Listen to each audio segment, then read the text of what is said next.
Hello, xin chào tất cả các bạn, lại là mình đây Tiger và chào mừng các bạn đến với kênh Yêu Sen Đá. Và ngày hôm nay và trong tập ngày hôm nay mình sẽ tiếp tục đập hộp, nhưng mà mình sẽ đập hộp một em shooter khổng lồ. Bên trong đây có mấy cây gì ta? Có đến 32 cây. Hãy xem bên trong có những loại sen đá nào nha.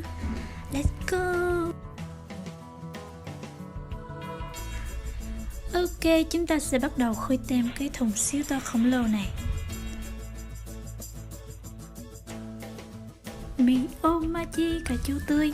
Thì ra là chỗ này dùng thùng mì để gói lại các em sen đá. Chúng ta sẽ bắt đầu với em đầu tiên. Trong thùng này thì có đến 32 cây sen đá, và trong đó thì có nhiều loại mình nhìn mình cũng sẽ không biết tên nữa. Cho nên là trong video sau thì mình sẽ review chi tiết hơn từng em sen đá. Còn trong video này mình sẽ đập thùng và khui tem từng em cho các bạn xem nha. Ở đây là em đế vương hồng nè, và hai em hoa hồng Hà Lan. Hoa hồng Hà Lan thì hiện tại là mình có trồng rồi.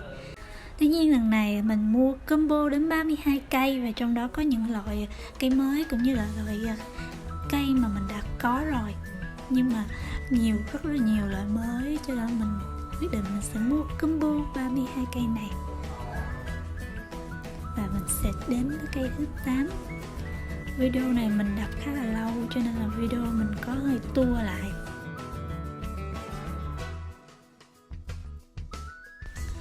Sau nhiều tập đập hộp sen đá thì mình rút ra kinh nghiệm, đó là khi đập hộp là mình sẽ xé hẳn luôn cái phần khăn giấy, bởi vì các vườn sen đá thường gói cái phần sen rất là kỹ để tránh cái việc mà bị dập cũng như là bị sốc nhiệt trong quá trình vận chuyển.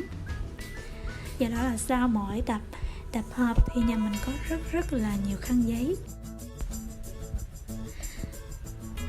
Một số vườn thì sẽ xả đất và phơi rễ sẵn luôn cho mình, còn ở đây thì người ta để ở trong cái bầu luôn.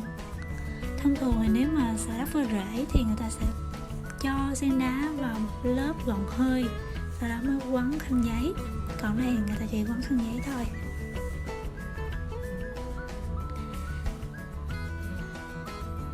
Mới được 18 em mà cái khay này nó đã đầy rồi.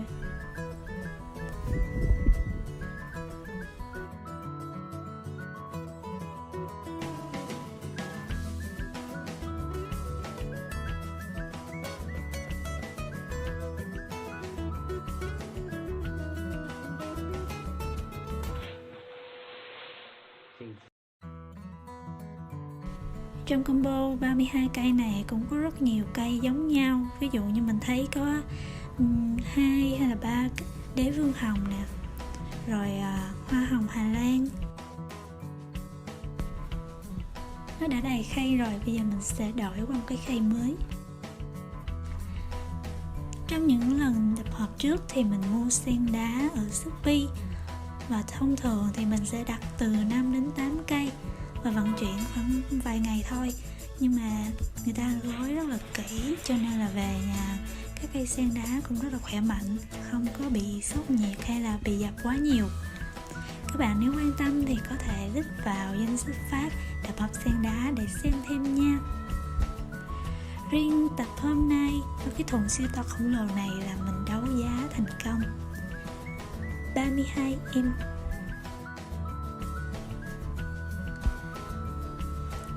Cây này là cây ống điếu. Mình thấy nhiều người thường làm bonsai với cái sen đá ống điếu này. Mình sẽ dưỡng nó, biết đâu sau này mình sẽ có một chậu bonsai rất là đẹp. Vậy là chúng ta đã khui tem xong 32 em sen đá.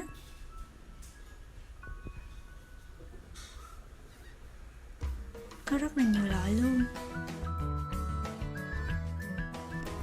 Ok, trong video sau thì mình sẽ review chi tiết và cận cảnh hơn từng loại sen đá, cũng như là chia sẻ tên của từng em sen đá cho các bạn. Các bạn nhớ đón xem video tiếp theo của mình nha. Và đừng quên bấm đăng ký để ủng hộ kênh tiếp tục ra nhiều sản phẩm như thế này nữa nha. Cảm ơn các bạn rất là nhiều. Xin chào và hẹn gặp lại. Bye bye.